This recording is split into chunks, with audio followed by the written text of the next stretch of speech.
Deus eterno, no nome de Jesus, na força e no poder do Espírito Santo, nós queremos trazer a palavra que venha edificar, que venha encher, que venha restaurar e que venha nos abençoar nessa manhã. É o que oramos a Ti por meio de Jesus e na força e no poder do Espírito Santo, que todos digam amém. Mas, de fato, Cristo ressuscitou dentre os mortos, sendo Ele a primícia dos que dormem.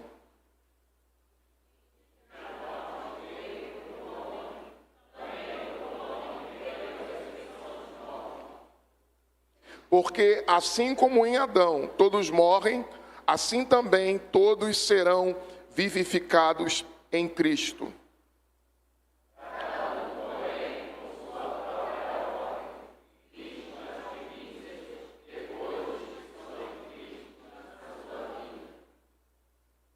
E então virá o fim, quando ele entregar o reino ao Deus e Pai, quando houver destruído todo o principado, bem como toda potestade e poder.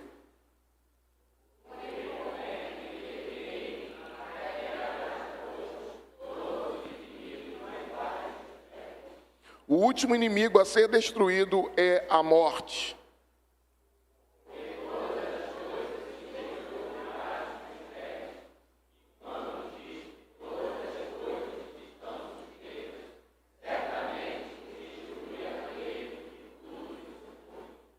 Quando, porém, todas as coisas lhe estiverem sujeitas, então o próprio Filho também se sujeitará àquele que todas as coisas lhe sujeitou, para que Deus seja tudo em todos.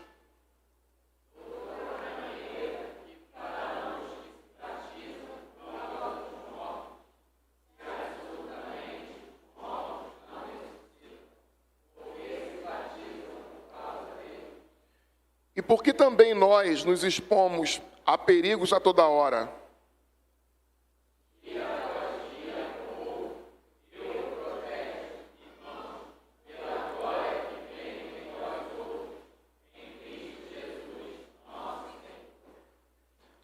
Se como homem lutei em Éfeso com feras, que me aproveita isto? Se os mortos não ressuscitam, comamos e bebamos, que amanhã morreremos. Palavra do Senhor. Quero lhes falar nessa manhã, de forma breve, sobre o triunfo da ressurreição. E aí a gente vai para o contexto dessa epístola de Paulo, que é importante para nós. Temos uma dimensão dessa estrutura, desse capítulo. Não podemos falar sobre todo o capítulo, mas quando você faz a leitura do versículo 1 ao 19, você vê o evento, a ressurreição em si. Dos versículos 20 a 32, que é o que nós vamos aqui expor, você estará percebendo o quando isso acontece. Depois, à noite, pretendemos falar dos versículos 35 a 49 e de 50 a 58, para você ver o que e o quem. O que Deus vai fazer e quem Ele vai ressuscitar. E o tipo de corpo que nós teremos. Ou seja, o capítulo 15 é um tratado sobre a ressurreição dos mortos. Mais que isso, a epístola de Paulo aos Coríntios, no capítulo 15, culmina e chega ao ápice de toda a teologia paulina que está presente em todo o texto de 1 Coríntios. O ápice, o objetivo de Paulo, segundo os estudiosos, era falar disso.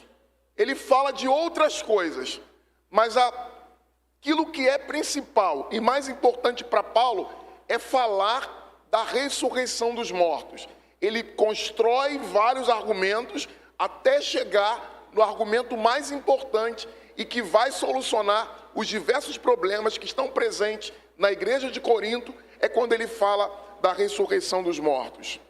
Por que Paulo se preocupa em falar da ressurreição dos mortos? Primeiro, porque há uma negação da parte de alguns. Alguns cristãos estão negando a ressurreição. Alguns estão negando a ressurreição. Alguns irmãos afirmam que não havia ressurreição. E também há uma influência pagã. Essa influência pagã é uma influência da filosofia. Porque a filosofia, e vocês sabem que eu amo a filosofia, me formei em filosofia, estudei filosofia por 7 anos. A filosofia, ela tem como premissa básica de que a morte é amiga, de que a morte, ela é boa, de que a morte, ela é agradável. O que nós vemos em Homero, em Platão, é a boa morte, essa ideia de boa morte. Engraçado que a gente tem visto isso se propagar hoje. A morte como companheira. Vai chegar a hora da morte, a morte é companheira. Não! A morte é o maior inimigo do homem. A morte não é boa em si. Essa ideia é pagã. Essa ideia da boa morte, de voltarmos para casa. Vamos voltar para casa. Que casa nós vamos voltar? Nós iremos conhecer a nossa casa. Nós não a conhecemos ainda. Nós não voltamos para a nossa casa, para o nosso lar. Isso é filosofia pagã. Isso é filosofia pagã. Ano passado nós fizemos a nossa cantata dos jovens. Eles cantaram um hino do Prisma, que Meu Lar. Hino bonito, muito bonito, mas o coro, uma heresia gritante. Vou voltar para o meu lar. Não, não vamos voltar. Nós vamos conhecer o nosso lar. Por que eu estou combatendo isso? Porque é uma ideia que tira da ressurreição a sua força, o seu poder. Porque a força da ressurreição é que a morte não é boa, a morte é cruel. A morte só está presente em nossa vida porque o homem pecou. Se o homem não houvesse pecado, nós viveríamos eternamente em comunhão permanente com Deus. Esse foi o propósito de Deus para o ser humano. A morte não é boa. É por isso que Jesus veio, levantou-se dos mortos, subjugou a morte, porque a morte não é boa. Mas a filosofia diz que a morte é boa porque é uma ideia equivocada de que a matéria, a corporeidade, ela é negativa. A ideia é a seguinte: tudo que de mal acontece no ser humano é por causa do corpo, é por causa da matéria, é por causa da nossa realidade terrena. E não é verdade. Deus criou o homem e criou o ser humano absolutamente perfeito. Não havia no nosso corpo, antes do pecado, qualquer tipo de inclinação para o mal, para a maldade. Deus criou o homem perfeito.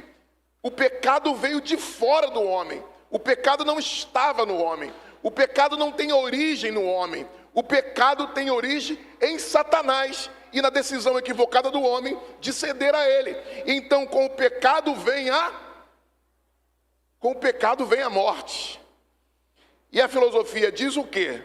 Que a morte é libertação. É a libertação da alma, que está presa a um corpo. Essa ideia de que a alma está presa em um corpo estava presente na filosofia. Quando nega-se a importância do corpo, quando se nega a importância do mundo, quando se nega a importância da vida humana, quando se nega-se a importância da criação humana, estamos em completa e absoluta discordância com o ensino bíblico. Que o ensino bíblico diz que Deus irá restaurar toda a criação para o seu propósito que Ele estabeleceu desde o início. Significa dizer que o que prevalece não é a destruição, não é o apocalipse, não é o fogo que vai destruir tudo. A ideia de consumação, a ideia de juízo de Deus é de restauração. O fogo que há na descrição no livro do Apocalipse, em tantos lugares, é o fogo da purificação, da restauração, de Deus trazer de volta tudo para o propósito pelo qual Ele criou todas as coisas. Então, o que prevalece é a vida e não a morte. Então, o texto deixa muito claro para a gente que há, sim, uma origem para a morte. Visto, versículo 21, visto que a morte veio por um homem. Põe aí para mim, versículo 21. Visto que a morte veio por um homem também veio a ressurreição dos mortos. Ao estudarmos Romanos, capítulo de número 5 e de número 6, nós vimos o quê? Que há uma raiz para a humanidade. Os que estão nascidos e estão debaixo do domínio da carne e do pecado são filhos de Adão. E os que estão agora numa nova realidade de existência é porque agora pertencem a Cristo e são completamente transformados por causa de Cristo. Visto que a morte veio por um homem, também por um homem veio a ressurreição dos mortos. Porque assim como em Adão, todos morrem. Repita comigo, em Adão, todos morrem.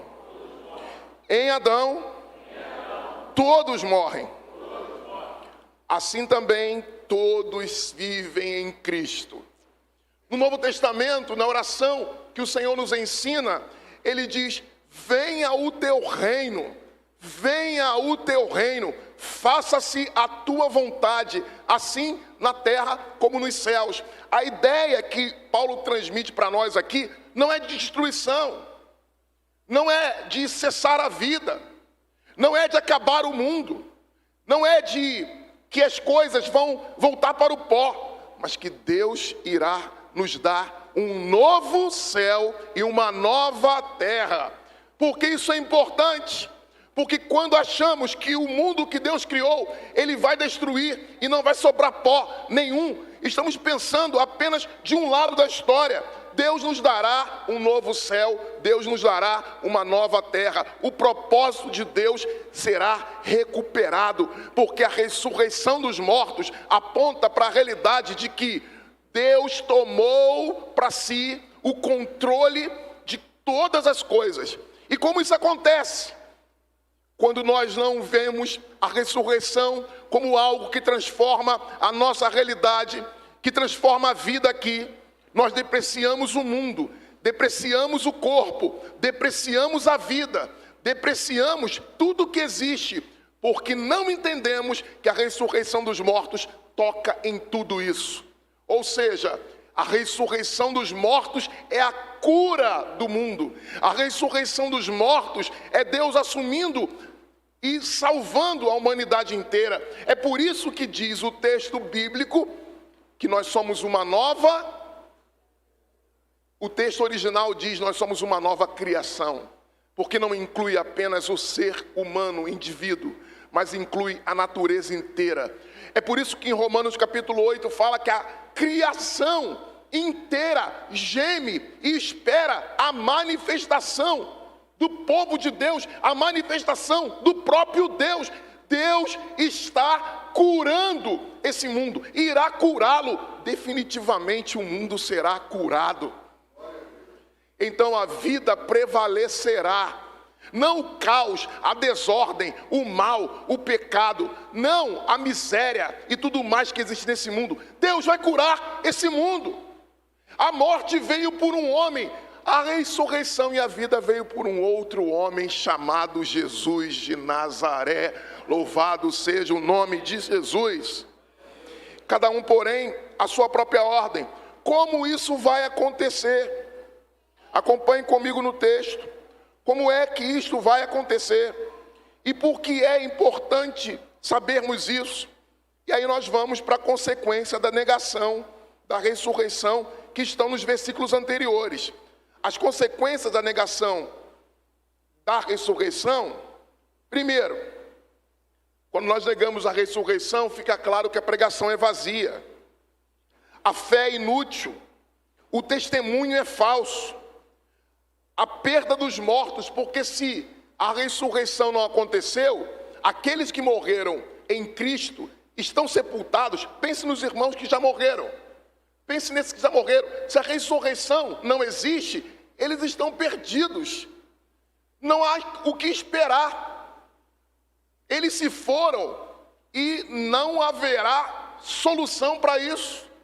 Mas se a ressurreição é uma verdade, e ela significa dizer que todos nós podemos esperar e crer que a nossa pregação cumpre um propósito, que a nossa fé, ela é útil e ela tem um objetivo claro, que o nosso testemunho não é falso, que a nossa fé não é ilusória, mas na realidade nós precisamos entender que Cristo é o primeiro. Pense comigo a ressurreição em duas etapas. Todo israelita, todo judeu já cria. Os judeus creem na ressurreição dos mortos? Sim, eles creem. Os judeus creem que haverá um Messias que se levantará e todos os mortos também se levantarão. Qual é a diferença da nossa fé bíblica em Jesus Cristo, que os judeus negam e que não aceitam a ressurreição de Jesus, nem mesmo Ele como Messias de Deus? É que eles criam na ressurreição no último dia, no dia do juízo. No último dia haverá uma ressurreição de todos. Todos se levantarão dos mortos. Todos se levantarão dos mortos. Diferente da perspectiva budista, em que o ser humano se perde na natureza. Essa ideia que tem impregnado muitas igrejas e muitos cristãos. Eu quero ser cremado e jogar os meus restos mortais no mar. Ou então colocar no campo de futebol. Ou então ir para o topo mais alto e jogar as minhas cinzas ali e me espalhar. É uma ideia budista de que o homem se perde na natureza. Ele é apenas parte do cosmos que volta novamente quando morre. Volta para a natureza e nada acontece. E nada muda. Ele apenas faz uma transformação em que ele agora se junta de novo à natureza de onde ele veio e aonde ele vai voltar. Mas não é essa a ideia bíblica. A ideia bíblica é: Deus vai restaurar os nossos corpos espirituais. Espiritual, não porque não seja carne, não porque não seja físico, não porque não seja matéria. Ele vai nos dar um novo corpo, é espiritual, porque é uma potência comparado a esse corpo, a esta vida. Nós teremos um corpo incorruptível. Então a ideia de perder-se no universo, a ideia de reencarnação contínua para que haja uma purificação, é também um equívoco, porque dá ao homem a chave da transformação do próprio ser. É o homem que, à medida que as reencarnações acontecem, vão sendo purificado, o homem vai sendo transformado por causa da sua vida de boas obras, por causa da sua vida de obediência, e perde-se o fundamental. Um homem veio e trouxe a morte. Um outro homem veio e trouxe a vida. E a vida que ele traz é a vida completa, é a vida inteira.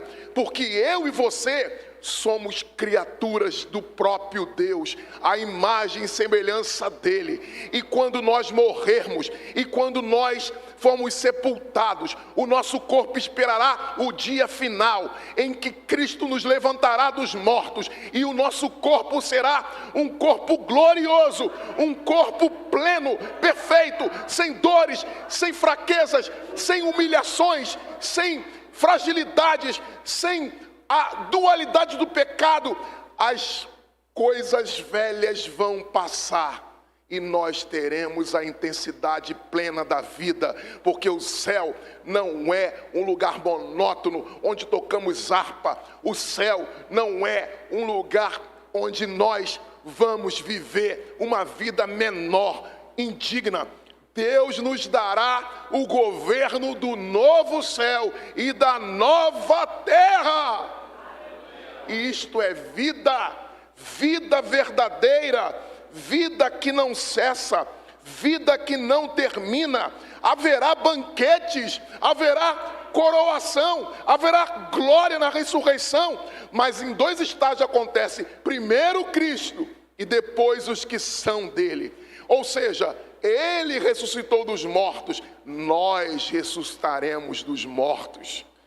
Aliás, o Paulo diz o seguinte: vocês creem que Jesus ressuscitou dos mortos? Se vocês creem que ele ressuscitou dos mortos, vocês também podem crer que vocês ressuscitarão, porque o destino dele é também o nosso destino. O que aconteceu com ele é o que acontecerá também conosco. Aquilo que foi feito no seu corpo, que mantém ainda as marcas originais. Gente, olha para mim, preste atenção. Não existe uma realidade no céu onde a gente não se lembra, onde não há marcas, onde não há lembrança dessa vida. Seria algo semelhante, sim, ao budismo, ao Islã, onde as pessoas não sabem, não conhecem, não podem reconhecer-se. Não, Cristo mantém na sua mão as marcas do seu sofrimento, as cicatrizes, mas ainda assim, num corpo glorioso. A nossa história não será apagada. Você vai reencontrar com seus pais, você vai encontrar-se com a sua mãe, você vai encontrar-se com seu esposo, e vocês vão juntos glorificar o Senhor, e não haverá sofrimento, porque o sofrimento é parte da realidade humana. Quando nós estivermos na eternidade, tudo será explicado, tudo será para nós completamente pleno de sentido. Nós entenderemos que a vida vale a pena, de que a vida é maior do que qualquer outra coisa, de que Ele ressuscitou dos mortos, e que também nós vamos viver esta nova vida com Ele. Primeiro, Cristo, Ele é o primeiro, mas nós também ressuscitaremos. Primeiro, Cristo ressuscitou como as primícias. Depois, os que pertencem a Cristo na sua vinda. E por último, o fim, onde Ele entrega o reino a Deus Pai. A ressurreição acontece em dois estágios distintos. Cristo é o capitão que abre o caminho. O resto do exército, os cristãos adormecidos, se levantará ao som da trombeta. Quando a trombeta tocar, então nós nos levantaremos. E sabe o que diz a Bíblia? Que os que morreram em Cristo serão os primeiros. E para mim isso é muito importante, porque nossa ideia de cristianismo, tentando fugir do catolicismo, tentando ser o mais distante do catolicismo, nós nos esquecemos dos mortos. Nós queremos apagar a imagem dos mortos. Nós não queremos ter nenhuma conexão com aqueles que morreram, como se eles estivessem agora não mais existindo, porque nós temos medo de que isso pareça algum tipo de idolatria, de que isso pareça algum tipo de sentimento de quem não assimilou a própria morte, de alguém que nós perdemos. Nós precisamos aprender, a partir da ressurreição, a entender que os mortos ressuscitarão, de que eles não estão apagados na história, de que a vida deles permanece sendo importante, e que nós nos conectamos com eles ainda agora. Pastor, o senhor está falando uma heresia? Não, nós nos conectamos aos mortos através daquele que ressuscitou dos mortos. A nossa ligação com os que morreram não é nós com eles, é nós com Cristo, e eles estão em nós estamos em Cristo, e os que morreram estão em. Então qual é a nossa conexão com eles? Nós não falamos com os mortos, nós não oramos aos mortos, nós não mantemos devoção aos mortos, nós não oramos pela vida deles, porque a vida deles já está definida, mas nós estamos em Cristo, e eles estão em Cristo. E quando Cristo levantar a todos os mortos, inclusive os que partiram, nós nos uniremos novamente. Nós nos banquetearemos na eternidade. Nós vamos comer com fartura, sem se preocupar em engordar. Mas não será comer porque a gente sente apenas a necessidade para não morrer. Será o banquete glorioso da celebração. Vamos comer, vamos tomar o vinho, vamos nos alegrar, vamos festejar, porque a vida vai prevalecer. Sim, a vida vai prevalecer. Nós, quando pensamos na ressurreição, precisamos pensar em tudo isso. Cristo é o primeiro. Cristo é o primeiro. João diz: está chegando a hora em que todos os que estão nos túmulos ouvirão a sua voz, e os que fizeram bem para a ressurreição da vida, e os que fizeram mal para a ressurreição da condenação. Há dois destinos para aqueles que estão em Cristo e para aqueles que estão fora de Cristo. Os que estão em Cristo ressuscitarão para a vida eterna. Aqueles que não estão em Cristo vão ressuscitar para a morte eterna. O triunfo da ressurreição é exatamente esse: ao som de uma trombeta, os mortos ouvirão, os mortos se levantarão repentinamente, num piscar de olhos, instantaneamente. A mudança será tão rápida quanto a morte, que é lenta. A morte é lenta, mas a mudança será rápida, porque em Cristo nós estamos garantidos. A vitória final de Cristo significa que os inimigos serão derrotados. Ele terá toda a autoridade, todo o poder e o poder sobre a morte. E quando ele concluir o seu plano final, o que ele fará? Sujeitará todas as coisas ao Deus Pai. Quando nós pensamos na Santíssima Trindade, nós precisamos pensar uma coisa: não há nenhum tipo de gradações de poder. Não há na Santíssima Trindade nenhuma subordinação. O Pai não é maior porque é o Pai, e o Filho não é menor porque é o Filho, e o Espírito Santo não é uma força, mas é o próprio Deus. E dentro dessa harmonia plena da Santíssima Trindade, significa dizer que todas as coisas foram criadas por Deus, o Pai. Todas as coisas foram feitas. Ele é Senhor de todas as coisas. O Filho cumpre o papel de resgatar a criação, de resgatar as criaturas, de resgatar o povo eleito que se perdeu, mas que Deus escolheu antes da fundação do mundo para salvar. Veio a queda, a criação, queda. E depois da queda, a redenção. E por último, a glorificação. É assim que acontece. Fomos criados perfeitos, o nosso corpo perfeito. Veio a queda, nós caímos. Então Deus, o Pai, providencia um Redentor, um Salvador. Ele vem, Ele morre a nossa morte para que nós não morramos, e Ele ressuscita dos mortos para que nós vivamos. E então está cumprida essa etapa, e a última etapa é a glorificação. Nós seremos glorificados, em glória estaremos, viveremos para sempre na eternidade. A glorificação é o que nos aguarda. Não haverá um telão para expor os nossos pecados, pelo contrário, haverá um presente, um galardão que Deus colocará na nossa cabeça, e nós seremos glorificados em glória, que nós imediatamente iremos dar ao Filho. Assim como o Filho sujeita todas as coisas ao Pai, nós também nos sujeitaremos todas as coisas ao Filho. E então, quando tudo estiver sujeito ao Pai, também o Filho se sujeitará ao Pai, e haverá uma vitória final da vida sobre a morte. Então hoje, pela manhã, precisamos sair daqui entendendo: houve um triunfo, houve uma vitória incomparável, que é a vitória da vida sobre a morte, que é o Cristo que desceu à sepultura e levantou-se dos mortos.